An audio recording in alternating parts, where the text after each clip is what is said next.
تو حضرت یوسف علیہ السلام یوسف ایھا الصدیق سچے تھے، چنانچہ جب گواہی مل گئی تو بادشاہ کی نظر میں ان کی عزت اور بڑھ گئی، ان کا قد اور بڑھ گیا۔ اب کیا ہوا، وہ عورت باز نہیں آئی، سارے شہر کے اندر بدنامی کہ دیکھو یہ بادشاہ کی ملکہ ہے اور اپنے غلام کے اوپر فریفتہ ہو گئی، قد شغفہا حبا۔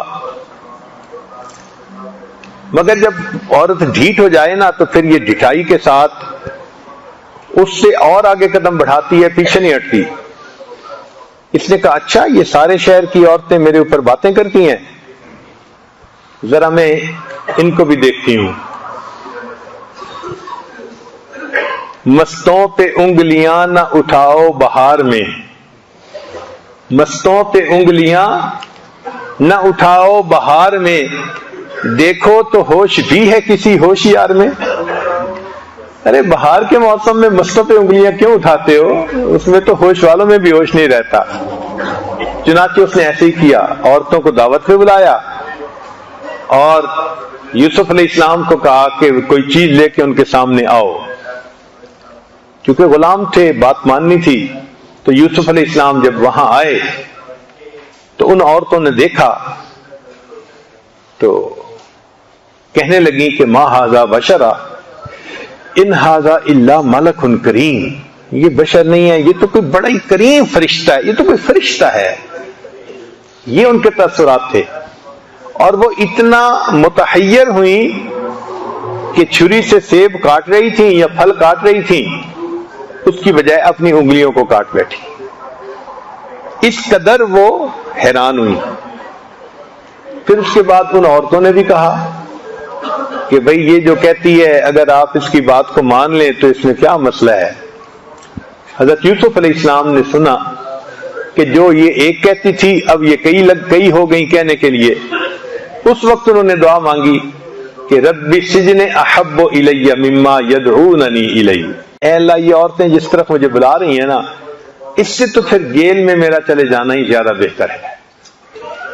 اور وہی ہوا کہ بادشاہ نے اپنی بیوی کی عزت بچانے کے لیے یوسف علیہ السلام کو جیل بھیج دیا۔ یوسف علیہ السلام اللہ کی رضا پہ راضی ہیں، کوئی شکوہ نہیں، کوئی بے صبری کی بات نہیں، جیل میں چلے گئے اور وہاں رہے جب تک اللہ نے چاہا۔ پھر سالوں کے بعد اللہ نے پانسا پلٹا، دو قیدی تھے، انہوں نے خواب دیکھا اور یوسف علیہ السلام سے اس کی تعبیر پوچھی۔ جیسی تعبیر انہوں نے دی وہ دونوں خواب اس کے مطابق سچے ہوئے، ایک بندے کو قتل کر دیا گیا اور دوسرے بندے کو بادشاہ کا مقرب بنا دیا گیا۔ اب حالات دیکھو کیسے بدلتے ہیں۔ بادشاہ نے بھی خواب دیکھا تو اس نے صبح پوچھا کہ بھئی بتاؤ اس کی کیا تعبیر ہے، کوئی بندہ تعبیر بتا نہیں سکتا تھا، اتنا کمپلیکیٹڈ خواب تھا۔ اس وقت وہ جو بندہ تھا نا جس نے جیل میں خواب کا تعبیر پوچھی تھی، اس کو یاد آیا، وہ کہنے لگا ہاں ایک بندہ ہے جس نے مجھے بھی تعبیر بتائی تھی اور ٹھیک نکل آیا تھا خواب، اور اگر میں اسے بلاؤں تو وہ بھی آپ کو تعبیر بتا سکتا ہے۔ تو بادشاہ نے کہا کہ اچھا ٹھیک ہے ان کو بلاؤ۔ وہ بندہ بلانے کے لیے آیا۔ اب اگر یوسف علیہ السلام بیزار ہوتے نا تو اس کے آنے کو خوشی منا کے فوراً ساتھ چلے آتے کہ جان چھٹی، مگر فرمایا نہیں، پہلے بادشاہ سے جا کے پوچھو قصور میرا تھا یا عورتوں کا تھا۔ نبی علیہ السلام نے فرمایا اللہ میرے بھائی یوسف کو جزا عطا فرمائے، اتنے سال کی جیل کاٹنے کے بعد پھر بھی کہا کہ حق کو واضح کرو، نکھار کرو تب میں آؤں گا۔ چنانچہ بادشاہ نے اپنی زبان سے کہا کہ یہ عورتیں جو تھیں یہ سب مکر ان کا تھا اور آپ تو ٹھیک تھے۔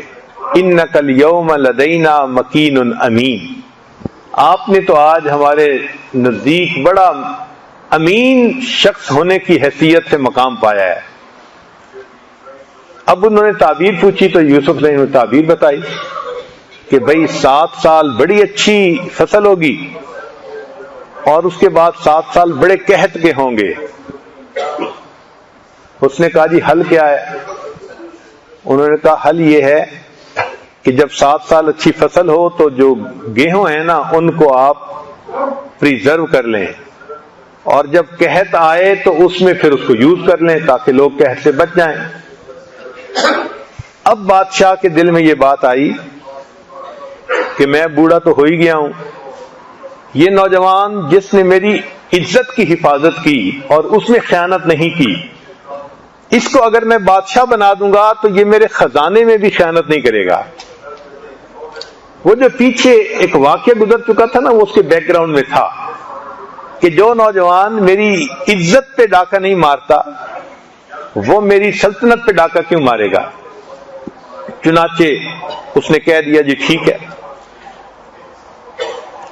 یوسف علیہ السلام سے کہا کہ اس کا حل کیا ہے، حل تو بتائیں نا۔ انہوں نے فرمایا اجعلنی علی خزائن الارض، مجھے خزانوں کی نگرانی متعین کر دیں، میں ان کا محافظ بھی بنوں گا اور میرے پاس علم بھی ہے، مجھے پتہ بھی ہے، انی حفیظ علیم۔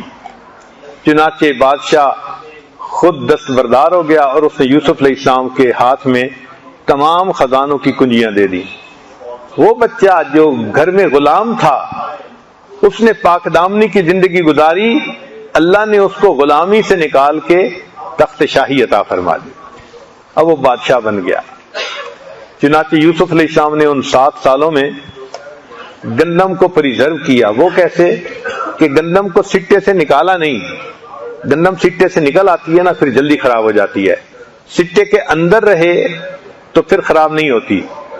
چنانچہ انہوں نے اس کو ویسے ہی پریزرو کر دیا، کٹوایا اور رکھوا دیا، ڈھیر لگوا دیے، اور جب اگلے 7 سال آئے تو ضرورت کے مطابق اس میں سے دانے نکلواتے اور لوگوں کو دیتے رہتے۔ اب اس پر ان کے پاس سارے لوگ جو تھے وہ گندم لینے کے لیے آتے تھے۔ اب یہاں سے ایک نیا رخ شروع ہوا سٹوری کا کہ جو یوسف علیہ السلام کے بھائی تھے اگرچہ وہ بہت دور تھے لیکن قحط ان کے ملک میں بھی تھا، وہ بھی پریشان تھے۔ ان کو پتہ چلا کہ جناب مصر جائیں تو وہاں تو گندم ابھی مل رہی ہے، تو والد کو انہوں نے کہا جی کہ ہم جاتے ہیں گندم لے کے آتے ہیں۔ اس نے کہا ٹھیک ہے جاؤ۔ وہ سارے کے سارے وہاں سے چلے، حضرت یوسف علیہ السلام کے پاس آئے۔ یوسف علیہ السلام نے ان کو پہچان تو لیا کہ یہ میرے بھائی ہیں، مگر ان کو ظاہر نہیں ہونے دیا، کیونکہ انہوں نے یوسف علیہ السلام کو بچپن میں دیکھا تھا اور اب بھرپور جوانی تھی اور بادشاہی کا تاج بھی سر پہ تھا، تو بھائیوں کو بھی گمان نہیں گزرا کہ یہ کون ہے۔ چنانچہ یوسف علیہ السلام نے ان کو ان کے حساب سے گندم دے دی، اور جب جانے لگے تو ان کو کہا کہ بھائی دیکھو آپ نے کہا ہے کہ ہم اتنے بھائی ہیں لیکن آئے کم ہو، آئندہ آنا تو جس بھائی کو نہیں لائے اس کو بھی لے کے آنا ورنہ حصہ نہیں ملے گا اس کا۔ اب جب یہ لوگ واپس آئے تو اپنے والد کو کہا، والد نے کہا پہلے ایک بیٹے کو بھیجا تھا آپ لوگوں نے اس کے ساتھ کیا معاملہ کیا، اب اس کا دوسرا بھائی بنیامین میں اس کو کیسے بھیج دوں؟ اب انہوں نے جب دیکھا تو ان کا جو سارا مال تھا نا، جو قیمت دی تھی وہ قیمت بھی ساتھ ہی تھی گیہوں میں، تو کہنے لگے کہ اچھا آئندہ جو ہے ہمیں بھائی کو ساتھ لے کے جانا ہے۔ اس ہیلے سے یوسف علیہ السلام کے پاس ان کے بھائی بھی نیکسٹ ٹرپ میں آ گئے۔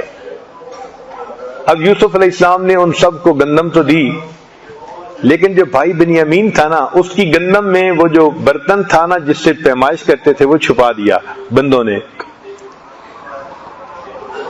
جب بھائی گندم لے کے چلے تو اذن مؤذن ایتھا العیر انکم لسارقون، پیچھے ایک بندے نے آواز دی بھائی ہمارا ایک پیالہ پیمائش کرنے والا جو تھا وہ گم ہو گیا ہے، تو ہمیں لگتا ہے کہ آپ لوگوں نے چوری کیا ہے۔ ان کا ہم نے تو چوری نہیں کیا۔ اچھا آپ نے نہیں کیا تو ہم آپ کا سامان دیکھیں گے۔ اس زمانے کا یہ دستور تھا کہ جو بندہ چوری کرتا تھا اگر پکڑا جاتا تھا تو وہ اس بندے کا غلام بنا دیا جاتا تھا۔ چنانچہ یوسف علیہ السلام کے بندوں نے ان سے بات کی، انہوں نے کہا جی ہم نے چوری نہیں کی۔ ان کا اچھا اپنی بوریاں دکھاؤ۔ جب بوریاں ڈھونڈی گئیں تو جو ان کے بھائی بنیامین کا اونٹ تھا نا، اس کی گندم میں وہ تھا۔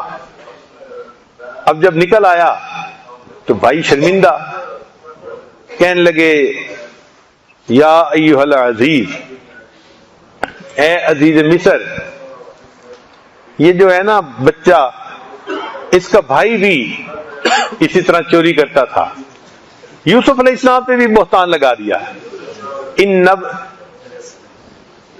تو فقد سرق اخ له من قبل، تو بھائی کے اوپر بہتان لگا دیا۔ کتنا بڑا دل تھا یوسف علیہ السلام کا، سن لیا اور خیر ان کو کہا کہ نہیں بھائی میں اس کو نہیں چھوڑ سکتا۔ اب انہوں نے بنیامین بھائی کو رکھ لیا، باقی چلے گئے۔ اب چلے گئے تو انہوں نے جا کے والد کو بھی کہا کہ دیکھیں بات یہ ہے کہ آپ کا بیٹا جو تھا وہ چور تھا اور چوری کی وجہ سے پکڑا گیا، اور اگر آپ کو ہم پہ نہیں یقین تو آپ پوچھ لیں، بستی والوں سے پوچھ لیں، وہ بھی آپ کو بتائیں گے کہ واقعہ کیا ہوا۔ اب یعقوب علیہ السلام کا ایک بیٹا پہلے جدا، دوسرا پھر جدا، تو یوسف علیہ السلام نے اس وقت کہا فصبر جمیل، میں صبر کرتا ہوں، عسى اللہ ان یأتینی بہم جمیعا، اللہ تعالیٰ مجھے ان سے ملا دے گا۔ اور پھر یہ کہا کہ انما اشکو بثی وحزنی الی اللہ، میں اپنا سارا گلہ اور شکوہ اللہ کے سامنے بیان کرتا ہوں۔ جب انہوں نے اللہ کی طرف اس طرح سے رجوع کیا تو پھر اللہ رب العزت نے مہربانی فرمائی، چنانچہ جب گندم ختم ہو گئی تو پھر آنا پڑا۔ تو باپ نے پھر بھیجا کہ دیکھیں پہلے بھائی کو بھی تم چھوڑ آئے تھے، اب تم جاؤ مگر تم سارے نوجوان ہو، صحت مند ہو، ایک دروازے سے داخل نہ ہونا کہ تمہیں ہاتھ سے تکلیف نہ دیں، نظر نہ لگ جائے، من ابواب متفرقہ، مختلف دروازوں سے داخل ہونا تاکہ ڈائلیوٹ ہو جائے تمہارا جانا۔ چنانچہ وہ بھائی پھر آئے، مگر اس کا ان کے پاس پیسے تھوڑے تھے، گندم زیادہ چاہیے تھی۔ اب جب آئے تو یوسف علیہ السلام کے پاس آئے، کہنے لگے یا ایھا العزیز، اے عزیز مصر، مسنا و اہلنا الضر، ہمیں اور ہمارے اہل خانہ کو تنگ دستی نے بحال کر دیا، وجئنا ببضاعۃ مزجاۃ، اور ہم وہ قیمت لائے ہیں جو پوری نہیں ہے، فاوف لنا الکیل، ہمیں گندم پوری دے دیں، وتصدق علینا، ہمارے اوپر صدقہ خیرات کر دیں، ان اللہ یجزی المتصدقین، اللہ صدقہ دینے والوں کو جزا دیتے ہیں۔ جب انہوں نے یہ الفاظ کہے نا کہ صدقہ کر دیں، اللہ صدقہ دینے والوں کو جزا دیتے ہیں، تو یوسف علیہ السلام نے سوچا ہیں تو یہ بھی نبی زادے نا، نبی علیہ السلام کے بیٹے ہیں، اور یہ میرے سامنے کھڑے اس وقت بھیک مانگ رہے ہیں کہ ہمارے اوپر صدقہ کر دو، یہی ہوتا ہے نا کہ اللہ کے نام پہ دے دو۔ تو اس وقت انہوں نے پھر بات کھولی اور پوچھا ما فعلتم بیوسف، تم نے یوسف کے ساتھ کیا کیا تھا؟ ان کو تو وہم و گمان میں بھی نہیں تھی، ہکے بکے رہ گئے، کہنے لگے انک لانت یوسف، آپ یوسف ہیں؟ قال انا یوسف وہذا اخی، میں یوسف ہوں اور یہ میرا بھائی بنیامین ہے، قد من اللہ علینا، اللہ نے ہم پر احسان کیا، انہ من یتق ویصبر، جو تقوی اختیار کرتا ہے، صبر و ضبط اپنے اندر پیدا کرتا ہے، فإن اللہ لا یضیع اجر المحسنین، اللہ ایسے نیکوکاروں کے اجر کو ضائع نہیں کیا کرتے۔ چنانچہ پھر بھائیوں نے معافی مانگی اور انہوں نے کہا لا تثریب علیکم اليوم، میں تم سے اس بارے میں بات نہیں کرتا، میں نے معاف کر دیا تم نے جو کیا تھا، بس اتنا ہے کہ جاؤ اور میرے والد کو لے کے آؤ، والد والدہ کو لے کے آؤ۔ چنانچہ اللہ تعالیٰ کی رحمت ہوئی کہ یعقوب علیہ السلام بھی وہاں پہنچے، اور جب وہاں پہنچے تو اس وقت بھائیوں نے یوسف علیہ السلام کو سجدہ کیا۔ یہ اس زمانے کی ترتیب تھی اور اس شریعت میں جائز تھا، دین اسلام نے اس کو منع کر دیا، تو گویا جو خواب دیکھا تھا یوسف علیہ السلام نے وہ پورا ہو گیا۔ پھر یعقوب علیہ السلام کی بینائی چلی گئی تھی رو رو کے، تو یوسف علیہ السلام نے اپنا کرتا بھیجا، اذهبوا بقمیصی، کہ یہ قمیص لے جاؤ اور جا کے ان کے چہرے پہ لگاؤ، فرتد بصیرا، وہ دوبارہ آنکھوں والے ہو جائیں گے۔ اور واقعی اللہ نے بینائی واپس عطا فرما دی۔ اب اس پر اس قصے کو لا کے ختم کیا تو آپ یہ دیکھیں کہ اس پوری کہانی کے مختلف کریکٹر ہیں۔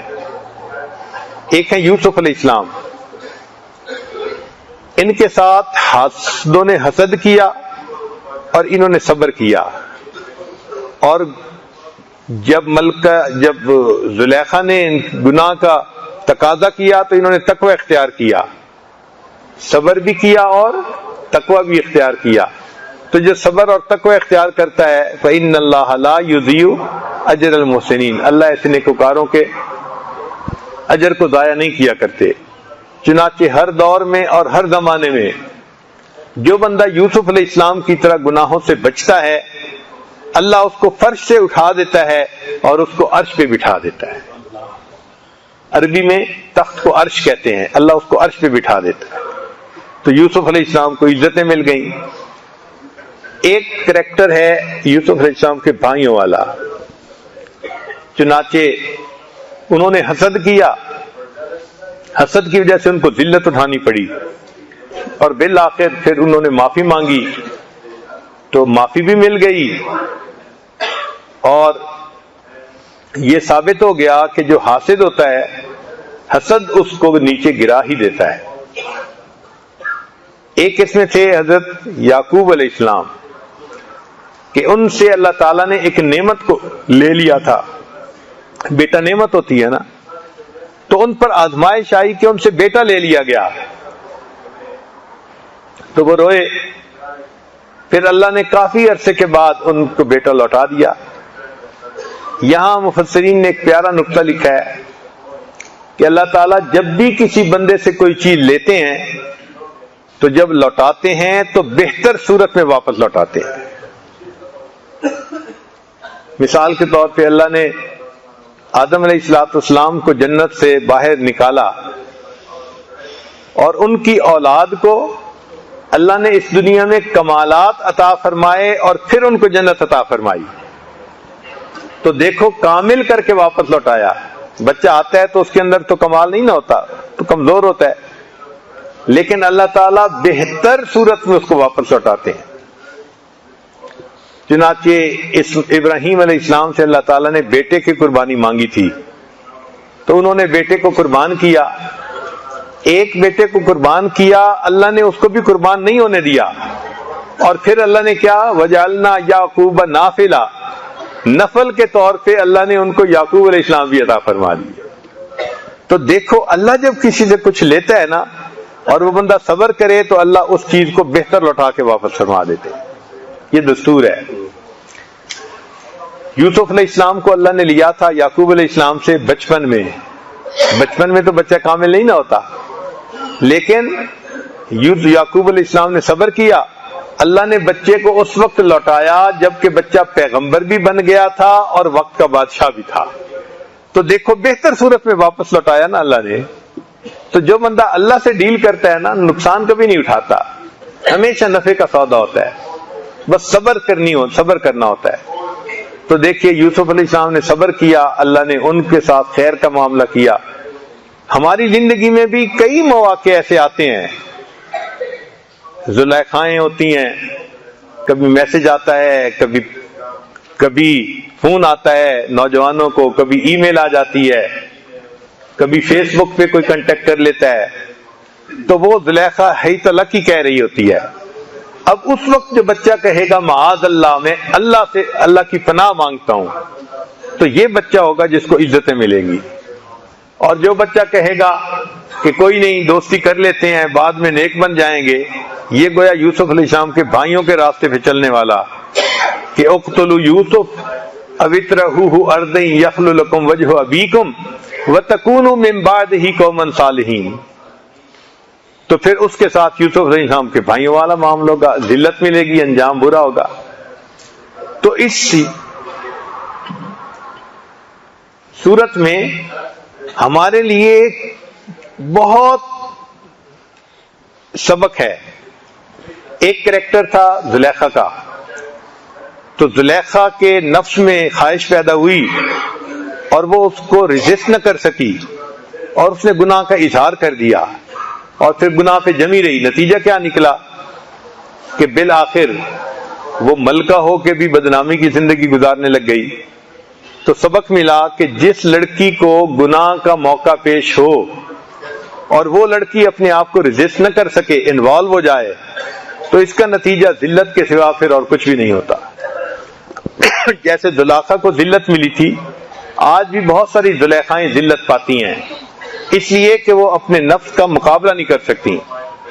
تو ہمیں چاہیے کہ ہم گناہوں سے بچنے کے وقت صبر سے کام لیں اور اپنے نفس کو روکیں تاکہ اللہ تعالیٰ اس پر ہمیں اجر عطا فرمائے۔ تو یوسف علیہ السلام کے بھائیوں کو حسد تھا اور اس حسد کی وجہ سے انہوں نے یہ سارا کچھ کیا تھا۔ حسد اتنا برا ہے کہ یہ حسد خود تو گناہ ہے ہی صحیح، اس حسد کی وجہ سے جو بندے نے نیکیاں کی ہوتی ہیں نا، اللہ ان کو بھی ختم کر دیتے ہیں۔